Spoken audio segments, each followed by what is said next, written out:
नाज़रीन मैं थोड़ा होस्ट हकदाद मरवत तुसें दे पे वेला मुंडा हकदाद मरवत। हाँ तो फ्रेंड्स अज मैं पुरजोश इस वास्ते हाँ कि अज जी मैं शख्सियत नाल कराने वाला मुलाकात ओ ते उन्हां नाल करसां अज बात ते ओ हैं मशहूर टिकटॉकर इस दुनिया जहान दे नहीं, पूरे पाकिस्तान दे नहीं, ईरान दे नहीं, वो अफगानिस्तान दे नहीं, उन्हां दा चर्चा पूरे पाकिस्तान च नहीं बल्कि वो पट्टियाल दे हैं सिर्फ मशहूर शख्सियत मेरी मुराद मेरा जेड़ा है आखण दा मकसद वो है मिस्टर अली खान।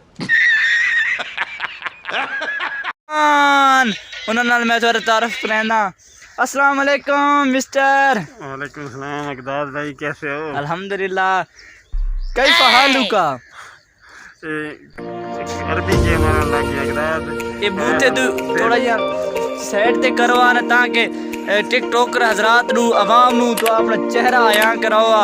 ये हैं भाई सारे मारूफ टिकटॉकर मिस्टर अली खान ते मुछ नू ताव देंदे पैन आला किस्म दी घड़ी लगी हुई है ते काटन दा जोड़ा जेबे तान कीता होए सिर दे उत्ते खूबसूरत टोपी है किना दी शनाख्त ते क्योंकि इन्हां दी पर्सनैलिटी दा हिस्सा है ते इन्हां नाल अज गपशप करेंदे आ भी थोड़ी मशहूरी दा राज क्या है। ये तो टिकटॉक दे इतने फेमस आओ। अच्छा ते तुसें कामयाबी दा राज अपना नहीं दसा जां ताई भाई तुम क्यों इतने फेमस हो? दुनिया तो चांदी आदि अली नाल एक वीडियो बनावा तो अली इतना बादी हो ना बादी हो बादी जेड़ा तखल्लुस सुहांदे ओ सारी आवाम दी मर्जी। हां मतलब प्यार तो लोग आ हां प्यार तो मेरी एक आईडी बनी है ये टिकटॉक ते 835372 अली खान दे नाम दी आईडी बनी है। ते जेड़े बंदा जब फॉलो नहीं कीते मशहूर टिकटॉकर नो तो जल्दी जल्दी करके नो क्योंकि ये बड़ा आज का ट्रेंड च वंदा पी है।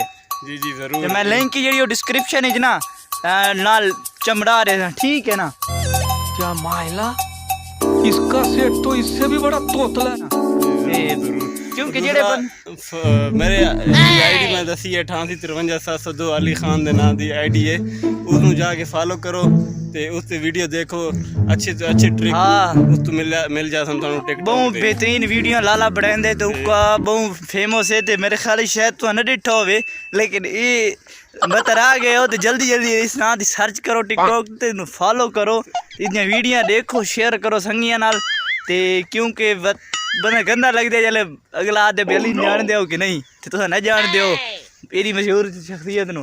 अच्छा क्या दे तो फनी कंटेंट बनाने की कोशिश करें? फनी वीडियो ज्यादातर बनाने हैं ते दूसरी मतलब कि रोजमर्रा जिंदगी दे मतलब के मामलात कोई जिस तरह लोग मशहूर टिकटॉकर बना रहे हैं वीडियो उस तरह की वीडियो अपलोड ते उस तो बाद कोई मतलब के मतलब तुसाना उका धूम मचाई हुई हर कंटेंट थोड़े आराम नाल फटो फिट मतलब थोड़ी ना आईडी दुते दुनिया जहान दी हर किस्म दी चबली मतलब हर किस्म दी वैरायटी उसाई मिलसी ते इन्हां दी कामयाबी दा राज ही है।